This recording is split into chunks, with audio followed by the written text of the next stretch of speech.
ભીડની જરૂર નહીં હતી. આજના સેવકો જે છે મોટી મોટી ભીડો શોધે છે અને તેઓ એમ કહે છે તમારે ત્યાં કેટલા લોકો ભેગા થશે તો અમે આવીશું વચન પ્રચાર કરવા. પણ ઈસુની એવી સેવા નહીં હતી.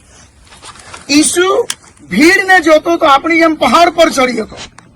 ઈસુ ભીડને જોતો તો પિત્તરને એમ કહેતો મને તારી હોડીમાં બેસાડી લે, નહીં તો આ લોકો મને ચગદી નાખશે.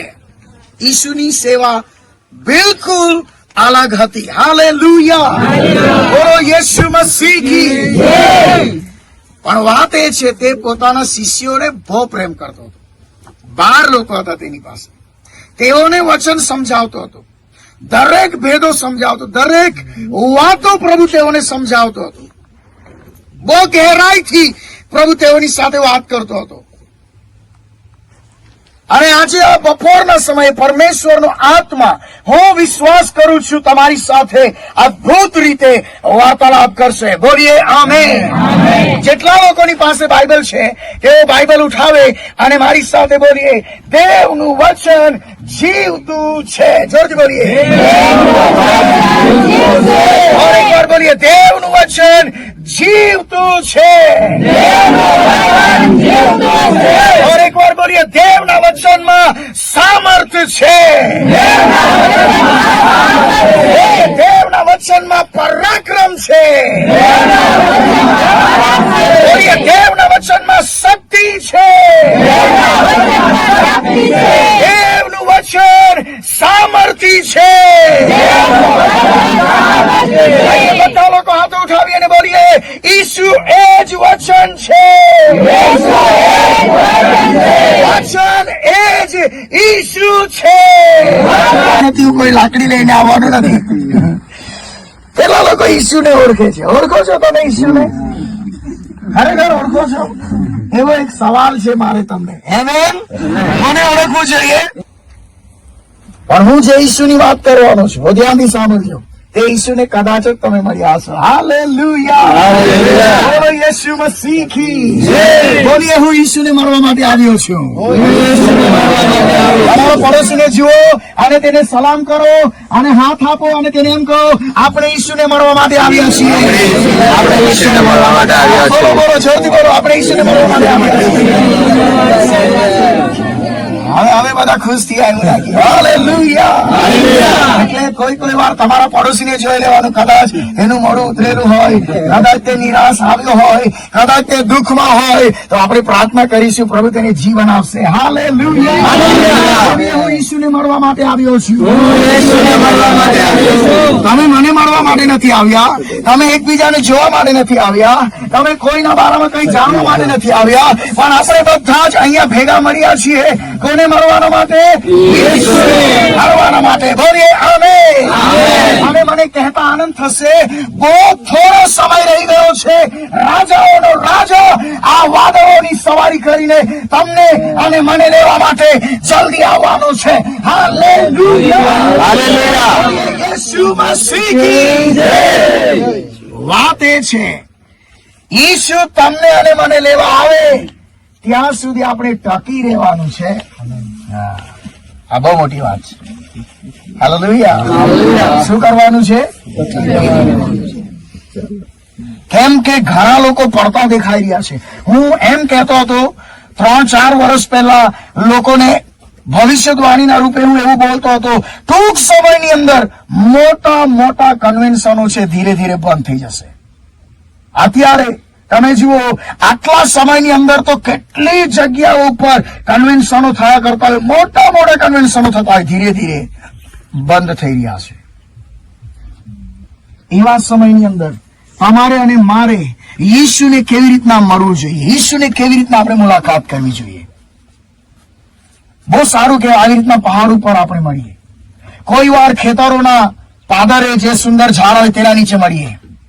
કારણ કે એવો સમય બહુ જલ્દી આવવાનો છે. હાલેલુયા, બોલો યેશુ મસીહ કી. તો આપણે કોને મળવા આવ્યા છીએ? યેશુને મળવા આવ્યા છીએ. તો શરૂઆત કરીએ.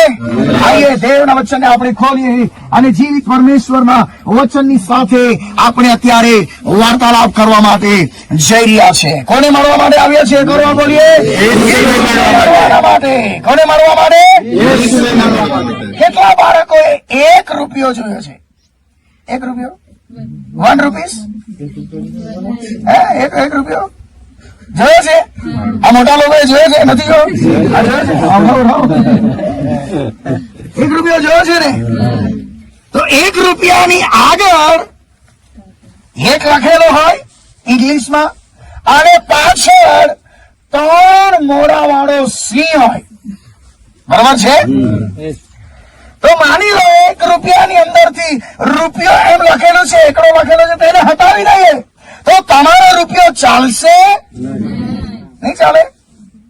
ચાલો તો એકડાને રહેવા દઈએ. તો પાછળથી આપણે 3 મોં વાળા સિંહને હટાવી દઈએ તો રૂપિયો ચાલશે? નહીં ચાલે.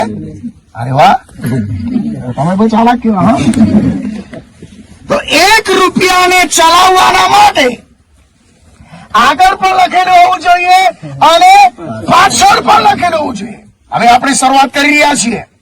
તમે જે ઈસુને મળ્યા છો અત્યાર સુધી 2026મું આ વર્ષ ચાલી રહ્યું છે, ત્યાં સુધી તમે જે ઈસુને મળ્યા છો, હોઈ શકે તે સાધેપણું કરનાર હોય, હોઈ શકે તે ચમત્કાર કરનાર હોય, હોઈ શકે તે આશીર્વાદ આપનાર હોય, હોઈ શકે તેને તમારા પાપોને માફ કર્યા હોય, હોઈ શકે તેને તમારી જિંદગી બદલી હોય, હોઈ શકે તેને તમારા પરિવારને આશીષોથી ભરપૂર કર્યો હોય.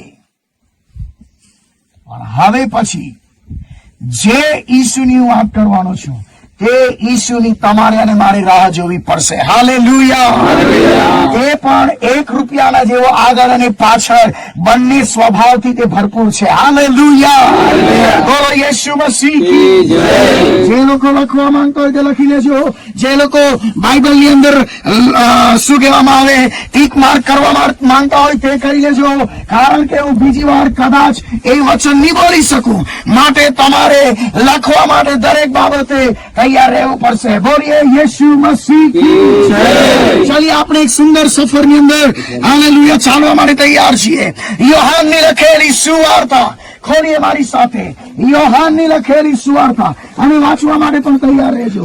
યોહાનની લખેલી સુવાર્તા અને તેનો 20મો અધ્યાય.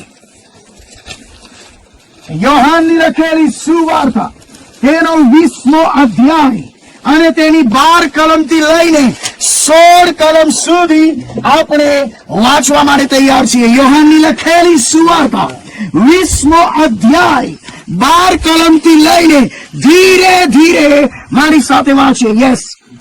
અને જ્યાં ઈસુનું મૂળું મૂકવામાં આવ્યું હતું ત્યાં ઉજળા લુગડા પહેરેલા 2 દૂતને, એકને ઓછીથી અને બીજાને પંક્તિ બેઠેલા તેને જોયા. હવે આ મહિનો જે છે અને આ મહિનો અને એપ્રિલ મહિનાની અંદર લોકો જે છે દુઃખોનું સપ્તાહ મનાવશે, પુનરુત્થાનના દિવસની ઉજવણી કરશે. એટલે હું તમને પુનરુત્થાનની કોઈ ઘટના કહેવા માટે નથી આવ્યો, હું તો તમને ઈસુની સાથે મુલાકાત કરાવવાના માટે અત્યારે બોલી રહ્યો છું. બોલીએ યેશુ મસીહ કી જય. બાઇબલ એમ કહે છે જે ખબરની અંદર ઈસુને મૂકવામાં આવ્યો હતો એ ખબરની અંદર બહુ અલૌકિક ઘટના બની અને 2 સ્વર્ગદૂતો આકાશમાંથી ઉતરી આવ્યા. એક માથાના ભાગે બેઠો છે અને બીજો પગના ભાગે બેઠો છે. યસ, વાંચી આગળ. તેઓ તેને પૂછે છે અને તેઓ તેને પૂછે છે કે ભાઈ તું કેમ રડે છે? ઓ ભાઈ, તું કેમ રડે છે? શા માટે તું રુદન કરી રહી છે? શા માટે તું આ કબ્રસ્તાનમાં બેઠી છે? કેમ વહેલી પરોઢીએ તારે અહીંયા આવવું પડ્યું છે? આપણે હોતે તો કેટલી બહેનો વહેલી પરોઢીએ કબ્રસ્તાને જાય? કોઈ જાય? નહીં જાય. આ માર્થા છે, આ મગદલાની મરિયમ છે, જેની અંદરથી પ્રભુએ 7 ભૂતોને કાઢ્યા છે. અહીંયા ઈસુ ઈસુની માં પણ છે, માર્થા પણ છે, મરિયમ પણ છે, મગદલાની મરિયમ પણ છે, કેટલીક બહેનો પણ છે, પણ તેમાંની કેટલીક બહેનો જતી રહી, પણ એક બહેન જે છે તે કબરે જ ઉભી રાખીને અંદર ડોક્યા કરે છે અને રડ્યા કરે છે. તેણે 2 સ્વર્ગદૂતોને જોયા. બોલીએ, 2 સ્વર્ગદૂતોને જોયા. તમે જોયા? કેટલા લોકોએ જોયા? સ્વર્ગદૂતોને જોયા નહીં? કેટલા વર્ષ થઈ ગયા ઈશ્વરની ભક્તિ કરતા કરતા? 5 વર્ષ, 10 વર્ષ, 15 વર્ષ? મને પૂછો તો મને 35 વર્ષ થઈ ગયા છે. કારણ કે મારા મમ્મીએ મને જન્મ આપ્યો ત્યારથી જ હું ક્રિશ્ચન છું. Hallelujah, amen. તો ભાઈઓને પણ આપણે પૂછી લઈએ, શું તમે સ્વર્ગદૂતોને જોયા? નહીં?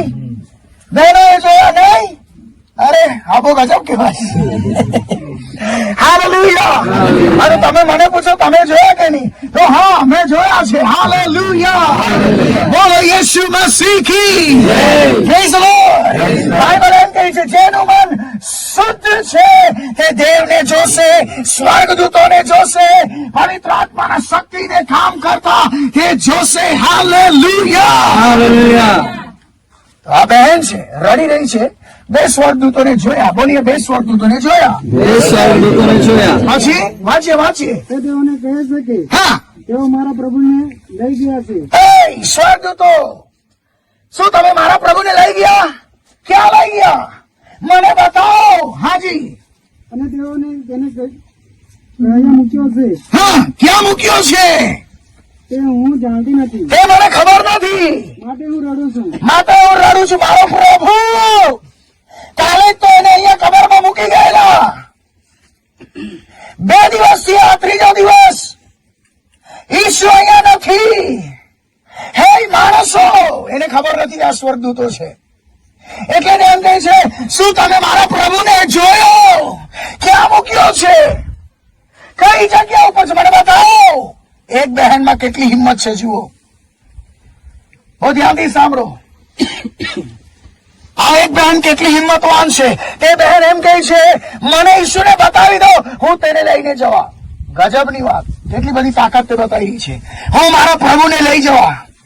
ગણો તે રીતના, પણ હું તેને લઈને જવા એમ બાઇબલ કહે છે. પછી શું કહે છે? વાંચી. યસ.